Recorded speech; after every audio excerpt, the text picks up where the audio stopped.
You're tuned into part 2 of the Case for Larry Bird reaction video. Man ever, like a Bill Russell or a Tim Duncan or a Shaq or a Kareem. So what I want to do in this section is I want to kill 3 birds with 1 stone. And those 3 birds are the other top 10 caliber all-time guards and forwards. Steph Curry, Kobe Bryant, and Magic Johnson, Larry's biggest rival. So starting with Magic, because the Magic debate really just comes down to career versus peak. Because if you look at starting with their Rookie of the Year campaigns, I mean, Bird won 63 of 66 first place votes to swoop in and win Rookie of the Year. It wasn't close. Bird was a first team All-NBA guy that year. Magic did not make an All-NBA team. Again, Magic, good player as a rookie, but Bird was a level above. Bird finished higher in MVP voting every single year. I'll give it to Bird. They played Bird's in the better than NBA Magic, until 1987 when Magic won it, and then Bird's body basically started breaking down. So again, when they were both healthy at their peak, Bird was the better player. Now Magic, of course, went 2-1 versus Bird in the finals. But number one, as I mentioned earlier, Bird faced much harder comp in the East than Magic ever did in the West. That's true. And Magic also had better teammates. And this is no disrespect to Robert Parrish and Dennis Johnson and Kevin McHale. 'cause they were Unbelievable Hall of problems, Fame too. guys. But those 3 aren't exactly Kareem Abdul-Jabbar. Nope. You could argue those 3 weren't even late 80s. Kevin James McHale Worthy. was So look, we're kind of, problem. splitting feathers here, but I have Magic we're ranked gonna be 1 spot honest. behind Bird all time because I think the historical MVP Wasn't record Kareem, proved but he was- that Bird was the better player. He was a problem. And that's also kind of just the argument for Bird over Steph would and give Kobe. McHale As I kind of problems. talked about in I that mean, second he would section, give Kareem problems. Bird just was the better all-around basketball player, and I think the proof of that compared to Kobe and Steph, not to mention Bird still has the playoff accolades too, but it's the fact that Bird has as many MVPs as those 2 guys do combined. I would say Kobe got slighted a bunch of times in his career. Kobe Bryant only has 1. Make that make sense. Let me know in the comments if that makes sense to you. I don't think he only should have 1. At least 3. He could have got 3. There's a lot of times where he could have got it. I mean, he did have some competition, but I really feel like there's a lot of years where Kobe was the MVP and he only got it once. I don't know. So that like, people could put that on him because he just didn't get it. Because it's like, if you didn't get it, you didn't get it. You're not the MVP of the league. You're not the MVP of the league. I feel like he deserved to be the MVP a couple more times. But hey, what could you do? Like, it just didn't happen. So it's like, you can use that debate, but like, I just still don't like. It don't feel right about that because it's like he should have got it a couple times, like a couple more times. You only got 1. That doesn't sit right with me. Let me know. Maybe you guys are not Kobe Bryant fans. I know a lot of people are not a fan. There's a good amount of people that are not fans of Kobe's game. They can respect the accomplishments, him being legendary. But when it comes to like the top 5, they're not a fan of his actual game compared to everybody else because he's not as efficient, and he was just.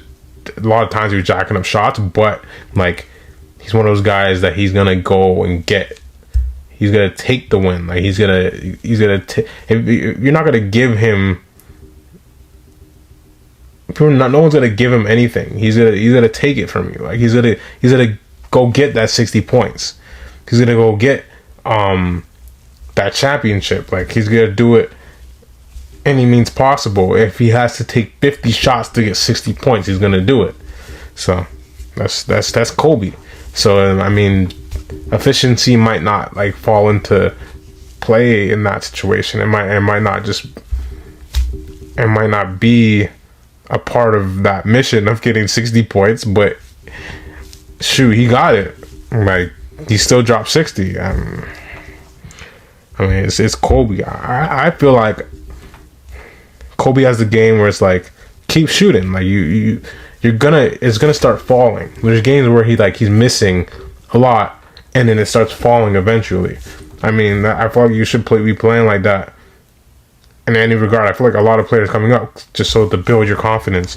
And then it's like, if you take 50 shots to get 60, I mean, it's not. Some people think it's not good basketball, but I mean, you got 60. Your team won, so it's like, it is what it is. Now, perhaps the most important conversation about Bird's career, the birds and the bees, if you will, is Larry's impact on the NBA. Because when him and Magic entered the NBA in 1979, I mean, the NBA was like a cold turkey league. It was almost dead. Drug abuse, poor ratings, I mean, playoff games on tape delay. In just so many ways, the NBA was lacking. And Bird and Magic really saved the NBA's popularity. So for that alone, Larry will always be Larry Legend. But also beyond that, there are just so many other little anecdotal, impactful pieces of the game that we now love that Larry had his hands on. Whether that's him being the first ever star to embrace shooting threes. In fact, he won the first 3-point contest ever at All-Star. That is very true. That is very true. The all-lefty game when he dropped the 47-point triple-double for fun. Iconic. Yeah, crazy. And even, how about this? A lot of NBA players will tell you that Larry Bird is the trash-talking GOAT. Like the way he would egg on his opponents and chirp them to death is just absolutely legendary. Now look, I'll take a step back for a moment and be real, because I think a big reason why people sleep on Bird and don't have him as a top 3 player ever is because he just doesn't have the longevity of other guys. That's true. And the main reason for that is because he got hurt. He had back issues. So when you stack him up next to these guys like LeBron and Kareem and probably Steph and even Jordan, he just doesn't have the counting stats or the overall accolades that these other guys have. I want to end this video with a few quotes from other NBA legends that I think sum up Larry Bird. Because at this point I've just done too much talking. Starting with Pat Riley, who was the head coach of the Showtime Lakers. Pat Riley once said that, quote, "If I had to take one guy to take the last shot to win a game, I would take Michael Jordan. But if I needed a guy to take the last shot to save my life, give me Larry Bird." Speaking of Michael Jordan, when Larry retired, Jordan said this, quote, "Larry, I hear that you're retiring. Thank goodness. I'm glad. I'm tired of seeing your face."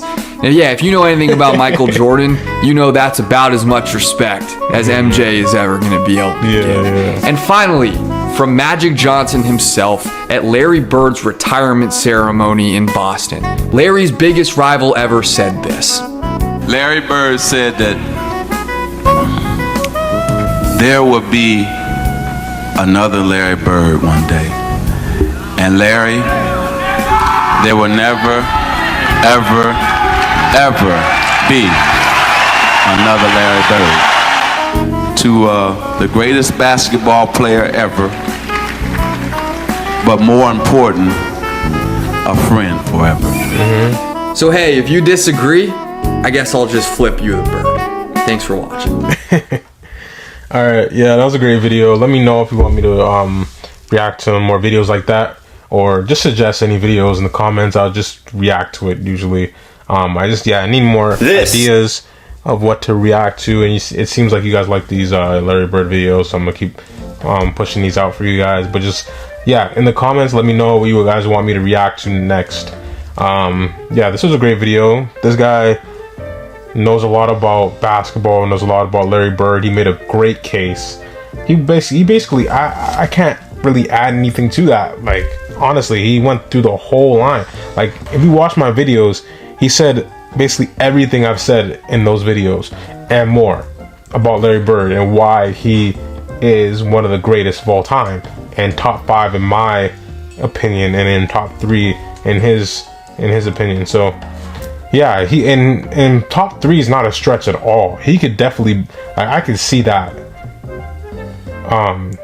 Jordan, LeBron, then Larry Bird. I can see that. But like, I don't know, I'm just so stuck on the whole Kobe thing, right? On Kobe being one of the greatest of all time. And it's like, I can see why people say Larry Bird's better. I can see it, but it's like, Kobe though, like Kobe was a monster. But let me know what you guys think in the comments. Make a case for Larry Bird, and let me know why you think Larry Bird is better than Kobe. So yeah, like, comment, subscribe, share. Stay blessed, stay lit, and I'm out. Now stay tuned for your daily devotion. You act like you have no help. You act like there's no track record behind you of a faithful God. Why every time something emerges in our life, man, we completely crumble as if we don't have a track record of a God who had been faithful to us in the past. Like, when have you ever really been without help? Wasn't it David who said, I have never seen the righteous forsaken or his seed begging bread? It don't matter what I lose or what I go through. I can look over my shoulder and count all the ways. Who am I talking to? All the ways. All the ways. All the ways from my salvation until now. All the ways he has delivered me, moved on my behalf.